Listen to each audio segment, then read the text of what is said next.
అర్థమైపోవాలి. Hello hello అల్లుడు గారు, ఇంటికి రానన్నారంట. లాస్ట్ టైం మీరు మా ఇంటికి వచ్చినప్పుడు నేనే కదా మిమ్మల్ని బైక్ మీద పిక్ చేసుకుని వెళ్ళాను. నేను వచ్చినప్పుడు మీరే కదా బైక్ మీద పిక్ చేసుకుని వెళ్ళాలా. అయినా సమానత్వం ఎవరికి పాటించడం తెలియట్లేదు. నాకు బండి నడపడం రాదల్లుడు గారు. నేను వచ్చేలోపు మిమ్మల్ని బైక్ నేర్చుకోమని చెప్పాను కదా.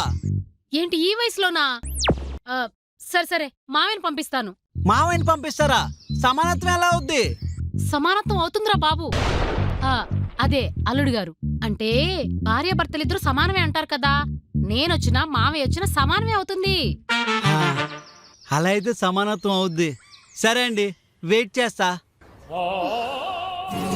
సరే అల్లుడు గారు, పంపిస్తున్నా.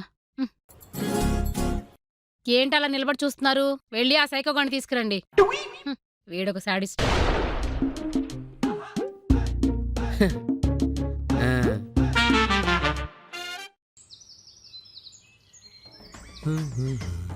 అల్లుడు గారు,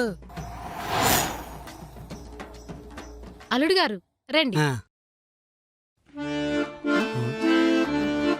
ఏమైంది బాబు, ఆగారు? మీరు ఎప్పుడొచ్చారని అడగలేదు అత్తగారు. ఎప్పుడొచ్చారు అల్లుడు గారు? ఇప్పుడే వచ్చాను అత్తగారు. ఏమండి, అల్లుడు గారు లోపలికి తీసుకెళ్ళండి.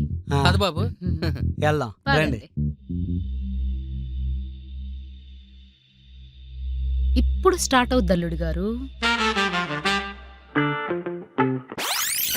అదేంటమ్మా ఆయన అంత ఈజీగా లోపల పంపించేశావు? Torture start చేస్తావనుకున్నాను. అప్పుడే ఏం చూసావే, ముందు ముందు ఉంది. బిడ్డకి విడుదలే. ఈ దెబ్బకి సమానత్వం సెట్ అయిపోవాలి. చూడండి, ముగ్గురం ఒకే మాట మీద ఉందాం. ఆడి సమానత్వానికి సమాధి కట్టించేద్దాం. తాపి మేతలను తీసుకొచ్చామంటారా? నువ్వెప్పుడొచ్చావు? బావు నిన్ను రమ్మంటున్నాడు రా. ఎందుకు? లోపలికి నేను తీసుకొచ్చాను కదా, ఆయనకి కావాల్సినవన్నీ ఇప్పుడు నుంచి నువ్వే చెయ్యాలంట. ఎందుకంట? సమానత్వం అంట. మన ఇంట్లో కూడా బావ డామినేషన్ ఏటమ్మా. మీరు బాహుబలి సినిమా చూసారా? చూసాము. ప్రభాస్ ఎంత బాగా బాణాలేస్తాడు. అలాంటి వీరుడికి కూడా క్లైమాక్స్ లో 2-3 బాణాలు తగిలాయి. నిజమే. యుద్ధం చేసేటప్పుడు వాళ్ళకే కాదు, 1-2 దెబ్బలు మనకు కూడా తగులుతాయి. అన్నీ మనకే తగిలితే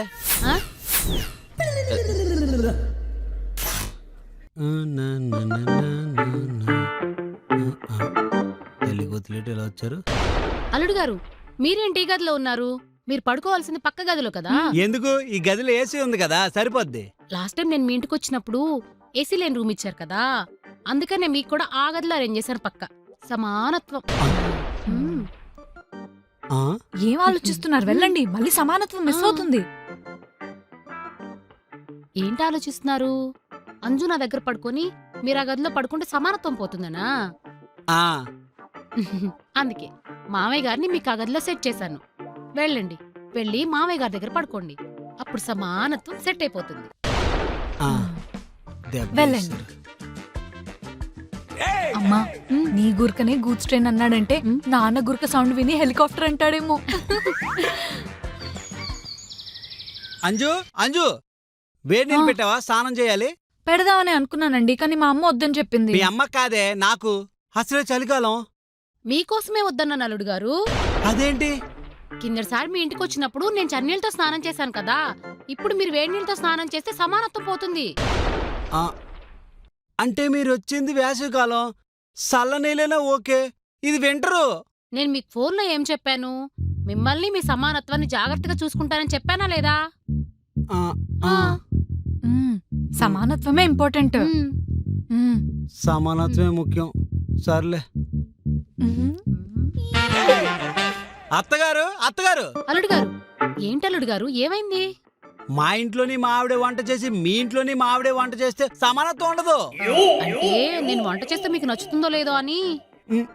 మీరు వండింది ఎలా ఉన్నా తింటా, ఒక్క మెతుకు కూడా మిగల్చకుండా తింటా. పక్కానా? పక్కా. నాకు కలిసింది కూడా అదేలే. అదే అంటే దుమ్ము లేపేస్తాను చూడండి.